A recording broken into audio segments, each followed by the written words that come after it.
हाणे अवां अपडेट कयूं पिया दादू मां bureau chief MD Munir Lashari जे रिपोर्ट मुताबिक़ SUP जे सिंध मार्च जो पैदल काफ़िलो SUP जे मरकज़ी सदर सैयद ज़ैन शाह, जनरल सेक्रेटरी रोशन बुढ़ो, हाजी खान मारफानी, हबीब हुजूरी ऐं ॿियनि जी अॻुवाणी में दादू ऐं कंबर शहदाद कोट खां थींदो मेड़ टूल प्लाज़ा पहुतो, जिथे संदसि मथां गुलनि जूं पतियूं निछावर करे शानदार इस्तक़बाल कयो वियो। उन मौक़े ते मार्च खे ख़िताब कंदे चयो त सिंध में महांगाई वधी वई आहे। महांगाई सबबि ग़रीब माण्हू ॿिनि वेलनि जी मानी बि नथो खाई सघे।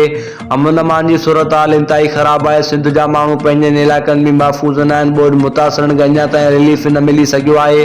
75,000 जो ऐलान उते रहिजी वियो। असां सिंध खे बचाइण लाइ निकिता आहियूं। हिन हुकूमत पारां ॿोॾि मुतासिरनि खे नज़रअंदाज़ कयो वियो आहे। सिंध खे लुटेरनि खां बचाइण लाइ आया आहियूं। जॾहिं त घंटाघर चौक वटि पिणु हिकु शानदार जलसो थियो, जॾहिं त सैयद ज़ैन शाह जो पैदल काफ़िलो मेड़ पहुतो त विख विख ते संदसि जो शानदार इस्तक़बाल करे गुलनि जी वर्खा कई वई। सिंध खपे थी ख़ुदि मुख़्तियार जा ज़ोरदार नारा हंया विया।